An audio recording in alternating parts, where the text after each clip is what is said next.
그 여름, 그 밤, 그리고 지금 마이너스 2002년 6월 월드컵 4강 진출의 그 밤, 광화문 거리는 온통 붉은 물결이었습니다. 대한민국 짝짝짝짝짝 수십만 명이 하나가 되어 소리치던 그 밤, 우리도 그 속에 있었고, 그리고 그 밤이 있었습니다. 지우와 유진은 고등학교 때부터 알고 지낸 친구였습니다.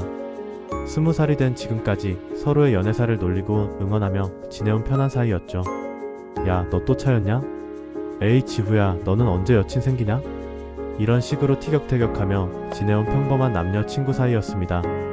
하지만 그날 밤은 달랐습니다. 태극기를 흔들며 함께 소리치고 맥주를 나눠 마시며 어깨를 부딪히던 그 순간, 골이 터지는 순간 지우와 유진은 자연스럽게 얼싸안았습니다. 그리고 그 흥분 속에서 입술이 맞닿았습니다. 시간이 멈춘 것 같았습니다. 주변의 환호성도 거리의 소음도 모두 사라지고 오직 두 사람만 남은 것 같았습니다. 서로를 바라보는 눈빛이 평소와 달랐습니다. 친구를 보는 시선이 아니었습니다. 가자. 지우가 유진의 손을 잡았습니다. 어디로? 아무데나. 둘은 말없이 걸었습니다. 거리의 축제는 계속되고 있었지만 그들에게는 더 이상 들리지 않았습니다. 작은 모텔 앞에서 멈춰 섰을 때 둘 다 알고 있었습니다. 오늘 밤 무언가 바뀔 것이라는 걸. 모텔 방 안에서도 아무 말이 없었습니다. 그저 서로를 바라보며 천천히 다가갔습니다. 어색하지 않았습니다. 오히려 너무나 자연스러웠습니다. 마치 오랫동안 기다려왔던 순간인 것처럼. 다음날 아침 햇살이 커튼 사이로 스며들어왔습니다. 유진이 먼저 눈을 떴고 지후의 잠든 얼굴을 가만히 바라봤습니다. 새벽 공기는 차가웠지만 가슴은 따뜻했습니다. 하지만 동시에 두려웠습니다. 이 순간 이후 둘의 관계는 어떻게 될까? 지우가 눈을 떴습니다. 서로 마주보며 잠시 침묵이 흘렀습니다. 어제 일은 그냥 해프닝이야. 유진이 먼저 말했습니다. 애써 태어난 척하며. 당연하지. 우리 친구잖아. 지우도 웃으며 대답했습니다. 하지만 둘 다 알고 있었습니다. 해프닝이라기에는 너무 선명했던 그 밤을, 그리고 다시는 그 이야기를 꺼내지 않으리라는 것도. 썸이라는 말도 없던 그 시절, 우리 사이를 뭐라고 정의해야 할지 몰랐습니다. 그냥 계속 친구처럼 지냈습니다. 하지만 뭔가는 달라져 있었습니다. 20대 내내 지우와 유진은 여전히 친구였습니다. 서로의 연애 이야기를 들어주고 헤어지면 위로해주고 함께 술 마시며 울고 웃었습니다. 겉보기엔 그 전과 똑같은 관계였죠. 하지만 달라진 게 있었습니다. 유진이 다른 남자와 데이트한다는 얘기를 들으면 지우의 가슴이 답답해졌습니다. 지우가 어떤 여자에게 관심을 보인다고 하면 유진은 괜히 짜증이 났습니다. 그래도 둘 다 모른 척했습니다. 야, 너 그 선배랑 어떻게 됐어? 유진이 물어보면 지우는 에이 별거 아니야 라며 흘려넘겼습니다. 속으로는 내가 물어보니까 다행이다 생각하면서도 말이죠. 생일마다 빠짐없이 챙겨주는 것도 변하지 않았습니다. 하지만 선물을 고를 때 더 신경을 쓰게 됐고 상대방이 좋아할 만한 걸 찾기 위해 더 많은 시간을 들였습니다. 그냥 친구니까라고 스스로를 속이면서도 말이죠. 어느 날 유진이 다른 남자와 키스했다는 얘기를 털어놓았을 때 지우는 괜찮은 척했지만 그날 밤 잠을 이루지 못했습니다. 2002년 그 밤이 자꾸만 떠올랐습니다. 유진의 입술, 그녀의 향기, 그때의 따뜻함.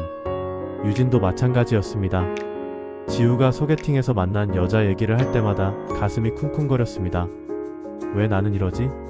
스스로에게 물어봤지만 답은 이미 알고 있었습니다. 하지만 그 답을 인정하기에는 너무 두려웠습니다. 진심을 꺼냈다가 외면당할까봐, 지금까지 쌓아온 우정마저 잃을까봐. 그래서 둘은 계속 친구라는 안전한 단어 뒤에 숨어 있었습니다. 가끔 술에 취해서 지우가 너 정말 예쁘다라고 하면 유진은 술 먹으면 왜 이래라며 웃어넘겼습니다. 유진이 지우야, 너 참 좋은 남자야 라고 하면 지우는 나 원래 좋은 남자지라며 농담으로 받아넘겼습니다. 그렇게 20대는 흘러갔습니다.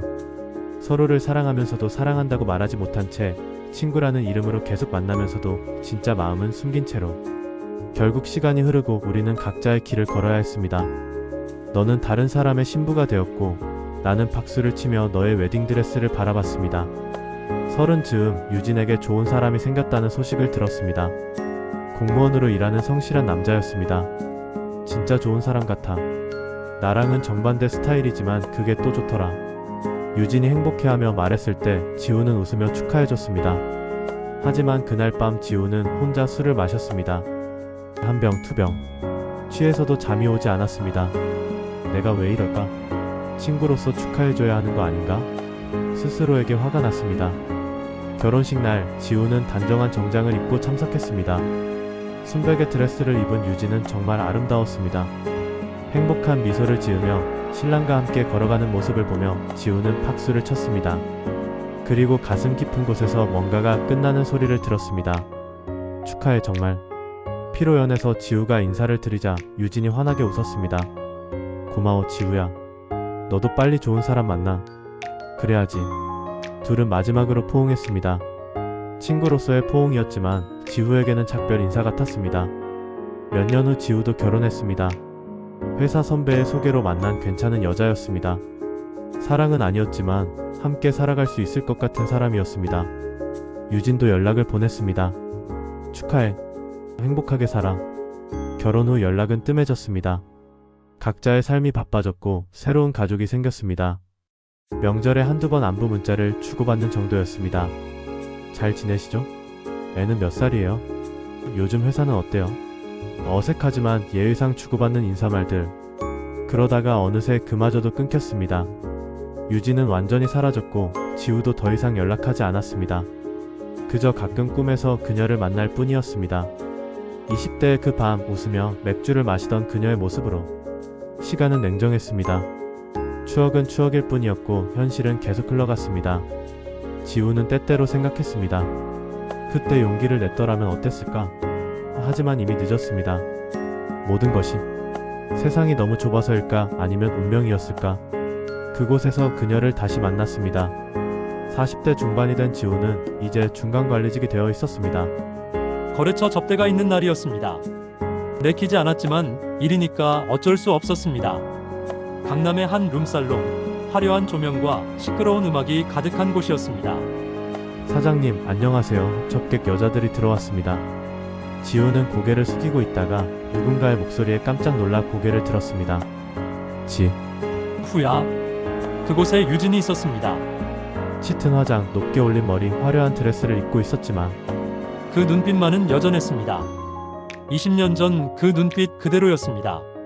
순간 시간이 멈췄습니다. 주변의 소음도 다른 사람들도 모두 사라지고 오직 유진만 보였습니다. 지우는 말문이 막혔습니다. 가슴이 미친 듯이 뛰었습니다. 유진아. 겨우 목소리를 냈습니다. 유진은 애써 밝게 웃었습니다. 어머, 이런 곳에서 만나네. 세상 참 좁다 하지만 그녀의 눈에서 당황한 기색을 숨길 수는 없었습니다. 지우는 다른 사람들한테 먼저 나간다고 하고 유진을 따라 나왔습니다. 룸살롱 뒷골목, 네온 사인이 번쩍이는 거리에서 둘은 마주 섰습니다. 왜? 여기서 이래? 지우의 목소리가 떨렸습니다. 유진은 한참 동안 말이 없었습니다. 그러다가 쓴웃음을 지었습니다. 이혼했어. 3년 전에. 아이는 아빠가 키워. 지우의 가슴이 무너졌습니다. 그동안 그녀에게 무슨 일이 있었는지, 얼마나 힘들었을지 아무것도 몰랐던 자신이 원망스러웠습니다. 왜 연락 안 했어? 뭔 얘기를 하겠어. 자존심도 있고 너한테 민폐 끼치기 싫었어. 유진의 목소리가 쉬어 있었습니다. 둘은 가까운 카페로 갔습니다. 24시간 영업하는 작은 카페였습니다. 유진은 화장을 지우고 나왔습니다. 세월의 흔적은 있었지만 여전히 지우가 기억하는 그 얼굴이었습니다. 너는 어때? 결혼생활? 유진이 물었습니다. 지우는 한참 망설이다 대답했습니다. 그냥 살고 있어. 아이 때문에. 더 이상 설명이 필요 없었습니다. 둘 다 알고 있었으니까. 서로 행복하지 못하다는 것을. 그날 밤 지우는 유진을 집까지 데려다 줬습니다. 작은 원룸이었습니다. 들어갈래? 유진이 물었습니다. 지우는 고개를 저었습니다. 오늘은 너무 갑작스러워서. 하지만 마음은 달랐습니다. 들어가고 싶었습니다. 그녀를 안아주고 싶었습니다. 지금이라도 늦지 않았을까요? 당신을 안고 당신을 지키는 삶이란 걸 시작하기에는. 다음날 저녁 지우는 유진에게 연락했습니다. 시간 있어? 만날까? 유진은 망설이다가 대답했습니다. 응, 좋아. 둘은 한강 둔치로 갔습니다. 20년 전 자주 왔던 그곳이었습니다. 치킨과 맥주를 사서 벤치에 앉았습니다. 강물이 검게 흘러가고 있었습니다.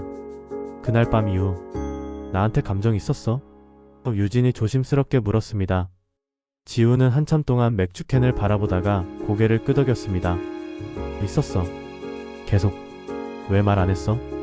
무서웠어. 친구 사이 망칠까봐. 그리고 너한테는 나보다 좋은 남자가 어울린다고 생각했어. 유진이 웃었습니다. 슬픈 웃음이었습니다. 바보야. 나도 그랬는데. 정말? 응. 너랑 결혼할 뻔했잖아. 마음으로는. 근데 겁이 났어. 내가 날 거절할까봐. 둘은 서로를 바라봤습니다. 20년이라는 세월이 무색할 만큼 그때와 같은 마음이었습니다. 다만 이제는 더 이상 젊지 않았고 각자 짊어진 짐들이 있었습니다. 지금은 너무 늦었나? 지우가 물었습니다. 유진이 그의 손을 잡았습니다. 늦었다고 생각하면 늦은 거고 지금이라고 생각하면 지금인 거야. 그날 밤 유진의 집에서 둘은 다시 껴안았습니다. 20년 전처럼 열정적이지는 않았지만 더 간절했습니다. 서로의 상처를 어루만지며 잃어버린 시간들을 아쉬워하며 이제 어떻게 하지? 유진이 지우의 가슴에 얼굴을 묻고 물었습니다. 모르겠어. 하지만 더 이상 후회하고 싶지 않아. 지우는 결심했습니다. 이혼을 하기로. 아이에게는 미안하지만 더 이상 거짓된 결혼 생활을 지속할 수는 없었습니다.